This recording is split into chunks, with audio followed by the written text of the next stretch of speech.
The Unknowers, How Strategic Ignorance Rules the World by Lindsay McGooey.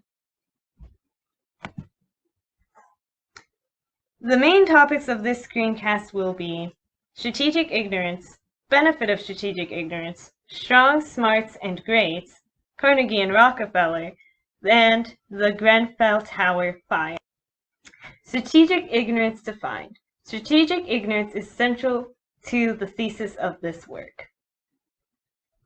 By strategic ignorance, I mean any action which mobilizes, manufactures, or exploits unknowns in a wider environment to avoid liability for earlier actions.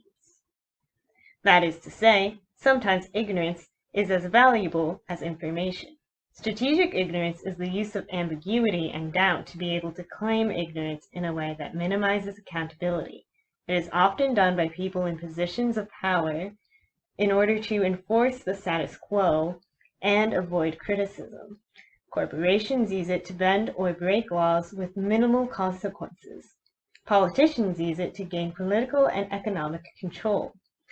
It can be used both in a defensive sense as a form of damage control or in an offensive sense to impose epistemological control. Benefits of strategic ignorance. Strategic ignorance is a very beneficial tool in many regards, as it allows someone to control the narrative. Strategic influence is used to influence public perception for political or economic gain. Having the support of the populace is key for securing power in both the public and private spheres. Avoiding legal persecution, hiding or manipulating damning evidence is a solid strategy for avoiding legal persecutions or lightening the consequences, while also allowing companies to not ruin their public image. Obscure the need for government intervention in commerce. When people don't know the extent of a business capital, it's easier to avoid accusations of monopoly. This is something Rockefeller and many like-minded businessmen have done as well. I will go into that later in the presentation. To avoid social uprising. Often strategic ignorance is meant to pacify the public or avoid mass panic. Ignorance as a defense. Young children may consider it morally worse to accidentally make a large ink stain than intentionally make a very small one, indicating a focus on severity of the outcome, whereas older children make the opposite judgment, indicating a focus on malicious intent. Intent has a major impact on how we judge the actions of others. Strategic ignorance can be a tool to mask intention. Unknowers, as McGooey calls them, can avoid social backlash or litigation by playing dumb. An accident is more forgivable than an intentionally antagonistic action, even if the outcome of the accident is more problematic.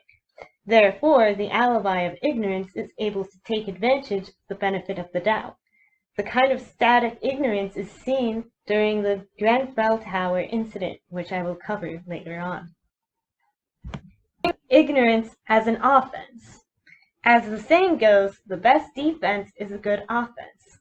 This is especially true with strategic ignorance.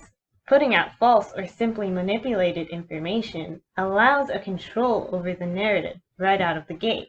This is a common tactic in post-truth politics. Putting out information like immigrants are bad for the economy will make people vote in favor of more strict immigration law. Strategic ignorance is a powerful offensive tool and can be used to manipulate people and obscure facts. The shadow of doubt caused by strategic ignorance allows for a lot of epistemological control when used well. Strongs, smarts, and greats. McGooey coined these terms so she could succinctly discuss techniques of epistemological control, with strongs using myths and smarts using elite knowledge, but with the same end in mind, which is oracular power, another term conceived by McGooey, which she defines as the capacity to determine where the boundary between knowledge and ignorance lies. You can find this quote on page 16 of the Unknowers. So, the strongs and the smarts both use power and persuasion to gain oracular power, while greats are social democratic movements in agreement that people should lead, and oracular power is not something the ruling class is entitled to. Strong's. Sorrell championed the idea that leaders should deliberately use myths, even knowingly false ones, to foment civic devotion. McGooey compares Sorrell's logic to Donald Trump's approach on truth. Strong's defining qualities. Like Smart's, they seek oracular power and becoming epistemological authorities. Post-truth politics. It would be an oversimplification to say Strong's always lie, but the key distinction between them and Smart's is they will disregard facts altogether in order to lend credence to the myths they peddle. Amassing dedicated followers. Just as Sorrell said, the key to the success of the strong is the passion of their believers, who are often characterized as poor, ignorant masses, something that is used by Smarts to argue against the legitimacy of democracy. But it's wrong to say the follies of strong logic as one that solely lies on the shoulders of the poor masses, when in reality it is the elite who really perpetuate the mythos. Specialist experts can be perceived as having more well-rounded knowledge than they actually do have, and this perception can lead them to assume disproportionate influence over policy making. This is the classic argument, the numbers don't lie. Smarts are beholden to the truth, but even the best educated are not above their biases, and due to the folly of humans, the line between fact and fiction is blurred even by specialists. Defining features of the Smarts. Like Strong's, they use oracular power, this time with a more academic coat of paint. Smarts use credibility excess granted to them by their credentials to sell a narrative, and make information inaccessible and plead the point that the masses cannot and should not rule themselves, a philosophy Plato peddled to argue against democracy. Elitist epistemology. The idea that specialists, i.e. people with degrees, are above scrutiny of the ignorant, uneducated masses, even when what they are saying is untrue, because only other similarly educated people have the right to point that out. Inaccessible language. Keeping information inaccessible helps the Smarts camp hold a monopoly on oracular power, which is a large part of why who could be in Western academia and who couldn't has been so hotly debated. These ideas are on full display when friends and contemporaries of John Stuart Mill chose to omit any reference to the contributions of his wife Harriet Taylor and his stepdaughter Helen Taylor in his autobiography. Also biased. Even though McGooey calls the group Smarts, they often earn their oracular power through deeply flawed systems of academia. McGooey talks a lot about flawed logic of academics in her book. McGooey also discusses how highly educated Canadians are ignorant of parts of history that First Nations people are very familiar with. Strong's and Smarts, not so different. A focus on torture shows the way that rhetorical strategies of the Strongs and the Smarts are not necessarily opposed to each other in practice, often drawing on a mixture of smart man oracle and strong man oracles. The main difference between Strongs and Smarts lies in what their main tools of epistemological control are. That being said, there is no clear line in the sand. Strongs might rely on smart tactics, and vice versa. Where they collide. Even though it is self-evident that torture does not work in providing accurate information, specialists in psychology are still willing to claim otherwise, which allows people like Trump to use both strongman oracles as well as smart ones. Coca-Cola. Having specialists on their payroll made it so Coca-Cola could cast doubt on the idea that high-sugar drinks lead to obesity and medical problems in children and adults. Oil. Similarly, oil has used strongman and smartman oracles to suppress information on how fossil fuel is bad for the environment. God and the ineffable. It's not just strong men who take advantage of oracles on the other side. Sometimes throwing in some mysticism when smarts fail allows someone who typically subscribes to smarts ideology to claim serendipity, the will of God, or ineffable forces. Greats. They, greats, have a fundamental inalienable capacity to point out limits of strongs and the smarts.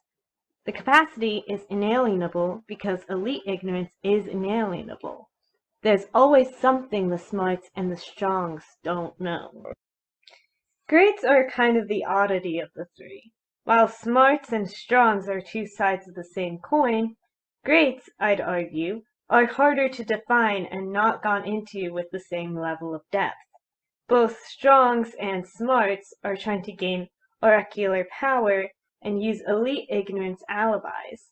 The greats are mentioned in a prior slide as shorthand for various international or national democratic social movements. Similar to the other two groups, it is not one defined and unified group. What brings them together is, as Magui puts it, concern over the erosion of democratic rights and a desire for justice and reparation for people experiencing racial injustice and forced economic immersion at a time of deepening wealth concentration. I think it is interesting to note how Magui defines greats. It has an inherently liberal message, which raises the question, can a social movement that does not have a holistic approach for equality fall in this category? Since she came up with the word, the answer is no. Which makes me wonder what she would call a less intersectional social democratic movement. Then again, what is the point of equality and equity if it does not include everyone? Gilded Age. The Gilded Age was a time of change in economics. It is a movement towards monopoly and accumulated wealth and power.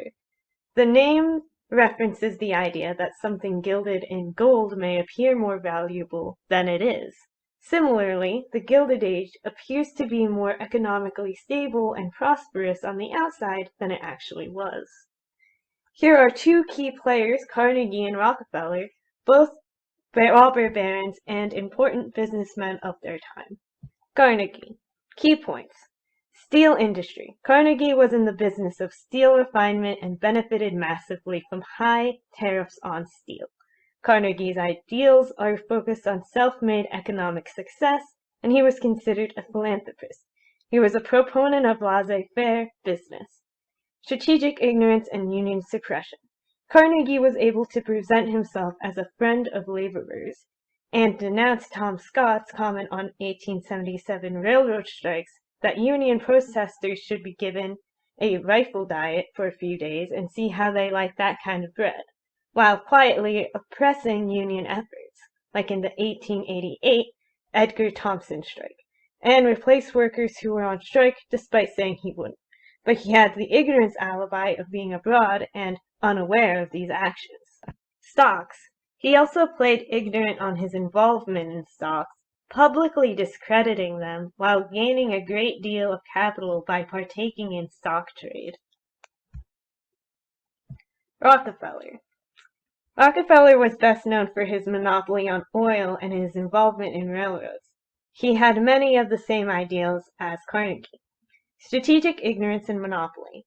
Rockefeller had the ability to keep the amount of capital he accrued to himself, so he was able to accumulate a monopoly without detection because he owned more companies than he let on. To quote Magui, companies were instructed, as Chernow puts it, to retain their original stationery, keep secret accounts, and not allude on paper to their Cleveland connection.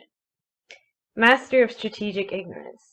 Another famous example of Rockefeller's use of strategic ignorance is his hiring lawyers to pose as farmers and small business owners to argue against legislations he didn't agree with in order to influence the public opinion. Grenfell Tower tragedy. The Grenfell residents had seen smoke before, spilling out of the sockets of different appliances.